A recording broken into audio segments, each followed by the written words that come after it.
which is called Seeking God. And in some ways, it's really the only one that God or the divine is directly discussed.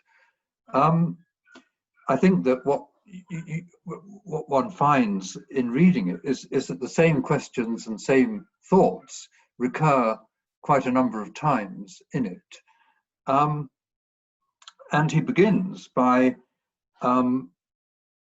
once again talking about the relationship of people, the I-you relationship, and how, in his opinion, these relationships, personal relationships, are bound by covenant rather than by contract. And he sees in this, in our relationships with each other, he sees bonds of piety which are, in a sense, transcendent anyway, of the world of physics, and indeed the world that many philosophers talk about, who try to constitute human relationships and morality in terms of contract. So the question then arises, is all of this merely a human invention, or an adaptation, or does it come from some other source? Whether that question is answered, whether it comes from some other source, is obviously the thing that will continually recur in this chapter. But certainly, Roger wants to say that it's different. These transcendent bonds of piety, they can't just be adaptations, because adaptations are things which simply serve the purposes, or not purposes, perhaps the ends of survival and reproduction. But in our relationships with each other, Roger continually stresses that there are duties, obligations, attitudes which can't be explained in those terms. So, although obviously, and this is going to come back as well, there are adaptive aspects to human society, the covenant, as he calls it, which underlies human society, goes beyond anything adaptive, which of course would take us in another direction. Physics is no help here, he says, and he says that what I am and what you are, this personal aspect of ourselves, which is of course central and basic, this exists on the edge as far as the explanations of physics and indeed of biology are concerned. He talks also quite early on in this chapter about death being the boundary of my world. And I'll just mention that I didn't talk about the music chapter, but in the music chapter, he gives, actually, I was rather surprised that he gives a very interesting discussion of Rachmaninoff's Isle of the Dead, which is one of my favorite pieces of music, actually, and I didn't know it would be one of Roger's. And this is connected in the chapter 7, well, as it was by Rachmaninoff, to Berklin's painting, The Isle of the Dead, of which there is an absolutely appalling reproduction in the book. I don't know whether you can even understand, I suppose you can see a bit of it. But it's about a shrouded figure going beyond the limits of this world into a kind of spectral landscape of rocks and cypress trees, and maybe it's this is certainly how Rachmaninoff understands it. I think it's like a Venetian funeral. In this context, Roger also invokes Sartre's idea of le néant being, again, this nothingness by which we are surrounded and to which we are going. And he could have, I think, quite usefully here have mentioned Heidegger's idea, which of course where Sartre got it from, that we are a Sein zum Tode, an existence towards death. And for both Heidegger and Sartre, this death directedness of which we are conscious all the time is something which in a way shadows or overshadows our whole existence, and to which we have to come to terms.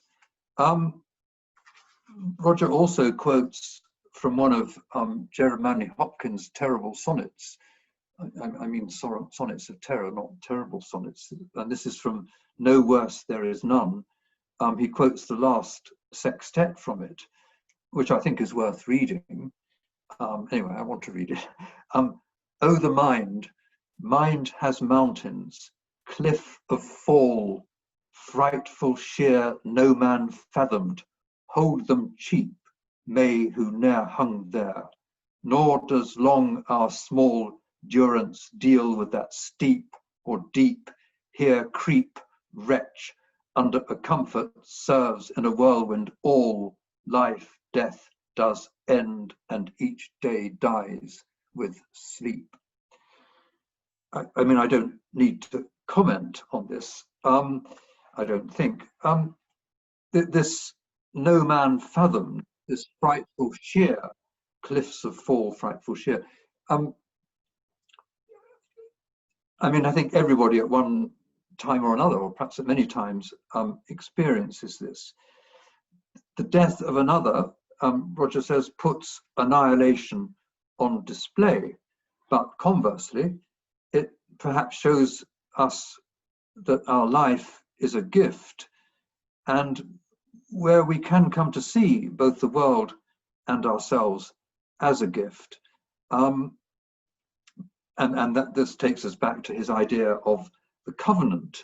So having looked at death, we now look at life and see that life again is something, perhaps because of the perspective of death, but life is itself, and the way our life is structured is something that can't be explained in purely scientific or contractual terms. And this is where Roger will invoke and does invoke both the notion of the sacramental and the sacrifice. The sacramental where the eternal is made present, to use the kind of Catholic view of the sacrament, and sacrifice making holy, but here, of course, making holy through a death.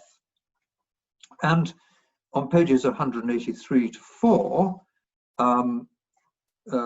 Roger links all of this to our being in a community, to sacrifice. He says, our life as free beings is a life in community, and the community depends on the order of the covenant. But communities do not endure without sacrifice. Well, maybe a Girardian thought there, of René Girard. People are called upon to give their lives in times of war, to sacrifice their present comforts for the sake of their children, and to make the daily sacrifice of forgiveness, whereby they renounce vengeance and satisfaction for the sake of others in whom they have no special interest.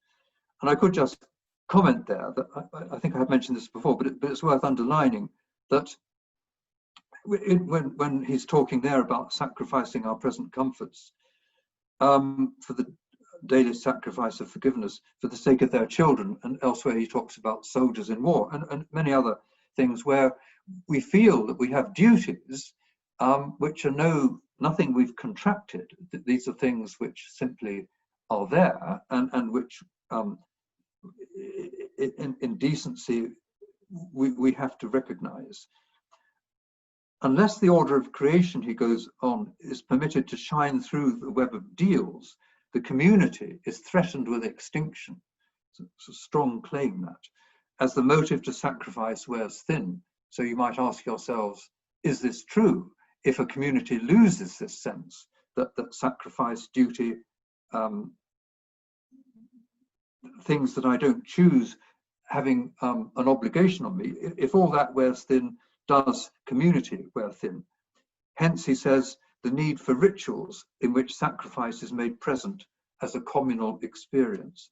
Repeating these rituals is a way of uniting people around a shared need. Rites of passage are therefore instruments of social reproduction, and it is not surprising to discover that they are a human universal.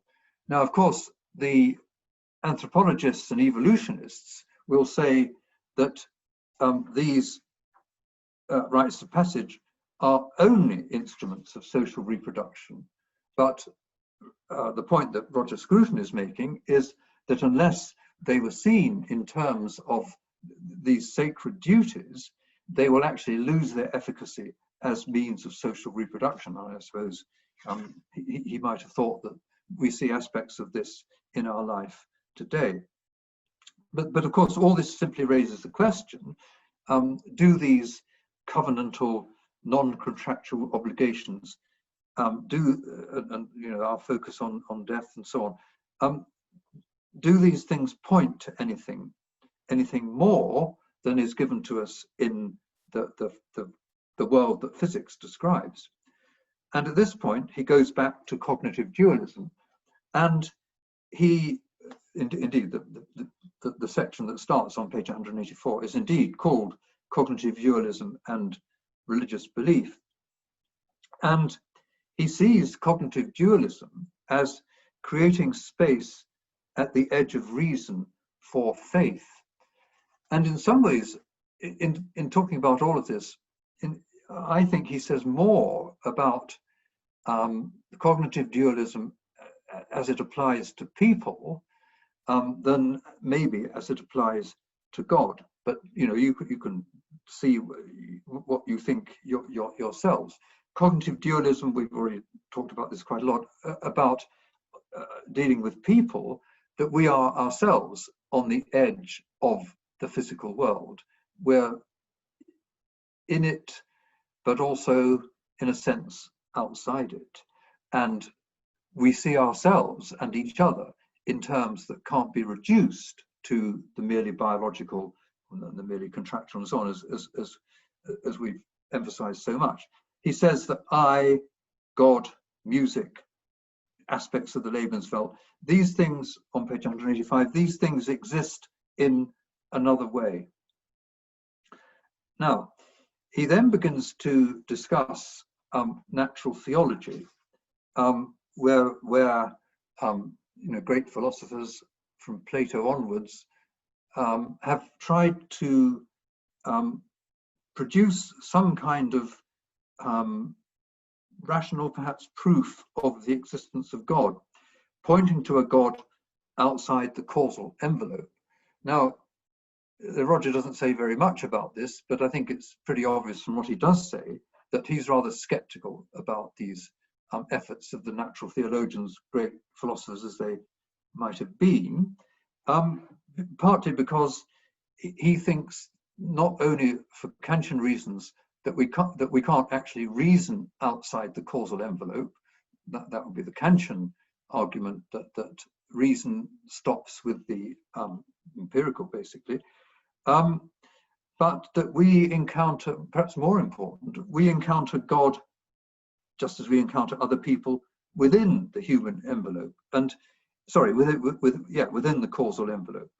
And again, he draws a strong parallel between God and other people. And he says on page 187, if we look for the foundation of these reasons and meanings, we always look beyond the physical horizon. That's in the case of God, just as we do, and this is the point I want to emphasize, when we look into the eyes of another person and ask him why. So when we ask why of the universe, that's like when we ask another person, why did you do this? Why do you think that? These are things which again, to repeat, go beyond the purely physical. It's a mystery. Both these things are mysteries. And he says on page 186, Christians believe that they can reconcile the transcendent God with the real presence, that's the real presence in the world, transcendent God with the immanent God, through the doctrine of the incarnation, which is what I believe. But he says, but I regard that doctrine as another story, which does not explain the mystery of God's presence, but merely repeats it. Well, I wouldn't necessarily dissent from that, but again, it's suggesting that we can't exactly find philosophical or rational answers to any of these things. And he goes on to argue, to talk about a theism of faith, where we see God as a subject, a mystery like the mystery of a person. And this, in a sense, answers questions why, including the question of death.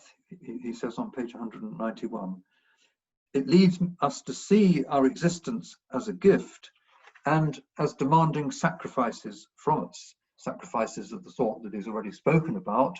You know, the mother who sacrifices her life for her disabled child, the soldier who sacrifices himself in war, and lesser sacrifices that we all have to make day to day, you know, when we remain faithful to a loved one, and so on and so forth.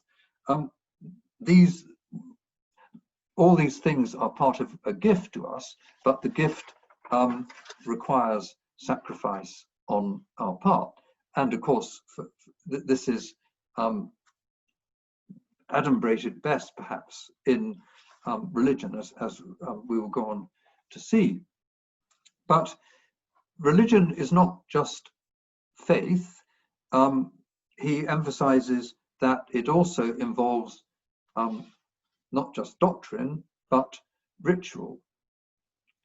And he says on page 194 that there's a contest, but contest that doesn't mean that either side has to lose, but there's a contest between the sacrificial mystery and doctrinal clarity. Sacrificial mystery, perhaps best incarnated in religious rituals or expressed in religious rituals, and the doctrinal clarity about how we actually are going to think about these things.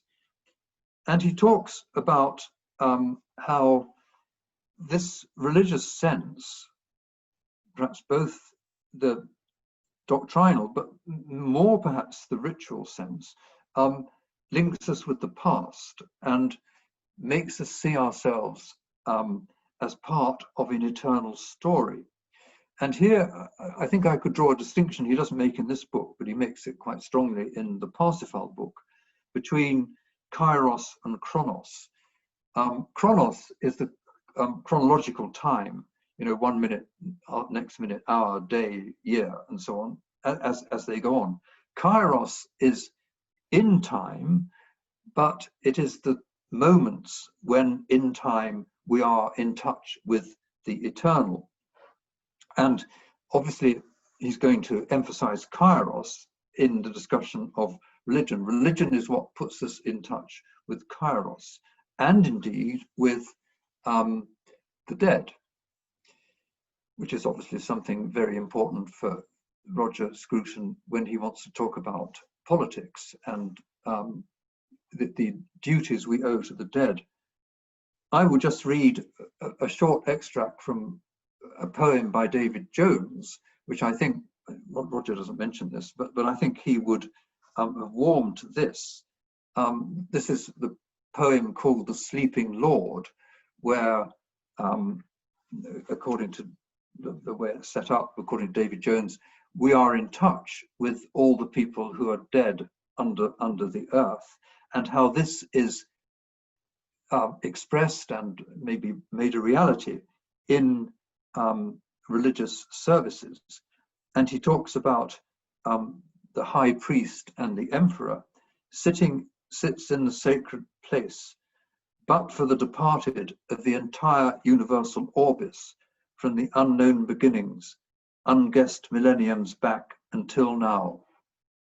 For these all, he makes his silent, secret, devout and swift memento, and discreetly and with scarcely any discernible movement, he makes once again the salvific sign, saying less than half audibly, Requiem aeternam dona eis Domine, he's talking about the Mass for the dead here, obviously. But had he said these words never so low, or had the slight movement of his right hand across the folds of his tunica been even less than it was, the candle-bearer, as the figure who goes through this poem, would have heard and seen, and though standing a good few paces from him, did hear and see, and through the office of candle-bearer gave him, although the office of candle-bearer gave him no right whatever to speak in the Lord's hall, yet could he not contain himself, and though the Lord Christ knows he is not by any means a clerk, he sings out in a high, clear, and distinct voice the respond, et lux perpetua lucet eis. So I think that's a beautiful invocation of the way that the Mass for the dead puts us in touch with all the people who've gone below and who are under the earth, sleeping. Are they going to rise again? Greet death, says Roger, as a transition rather than an annihilation, accepting it as our completion and getting into a right relation with the Creator. I'm now paraphrasing page 198. But then he says an afterlife is an absurdity. Death is a way, or how we ought to approach death, is we should accept death as a way of returning to the place whence we emerged and hoping to be welcomed there beyond the veil of nature, which is the fallen world. And the final sentence here, he says, the life of prayer rescues us from the fall and prepares us for a death that we can meaningfully see as a redemption, since it unites us with the soul of the world. I mean, I think these are very gnomic sentences and passages. If the afterlife is an absurdity, well, he says the afterlife conceived as a condition that succeeds death in time is an absurdity. Maybe there's some qualification there. But if it's an absurdity, what exactly is happening in this acceptance, which is a redemption, uniting us with the soul of the world? And I'll just read another two sentences from the penultimate paragraph. Religion, as I've been considering it, does not describe the natural world, but the Lebenswelt, the world of subjects, using allegories and myths in order to remind us at the deepest level of who and what we are. And God is the all-knowing subject who welcomes us as we pass into that other domain, Isle of the Dead, beyond the veil of nature. Well, obviously, Roger Scruton wants us to see something beyond the domain in which we physically exist. But what is this other domain beyond the veil of nature? Is it another domain, or is it, to go back to cognitive dualism, is it simply a way of looking at the same world and constrained by the same boundaries as that world? And I think that's the question that we're left with here. Roger Scruton said in one of his last articles that cognitive dualism did not provide him or me, as he put it, as I had hoped, with an escape route to the divine. Cognitive dualism did not provide me with an escape route to the divine. It didn't provide him with an escape route to the divine, but he doesn't slam the door on the escape route. And I think that leaves us, or doesn't slam the door on the possibility of an escape route, And that leaves us, or he leaves us, with a question here. Where does cognitive dualism lead us? Do we need to go beyond cognitive dualism in view of things that he has said and which he is trying to build into cognitive dualism and explain in terms of cognitive dualism? I myself think we do need to go beyond cognitive dualism, but I'm not telling you what I think here. I'm trying to introduce to you the thought of Roger Scruton and to leave you with the questions and to see what you think about it, about this question that he raises, and which I think goes through the whole of this book.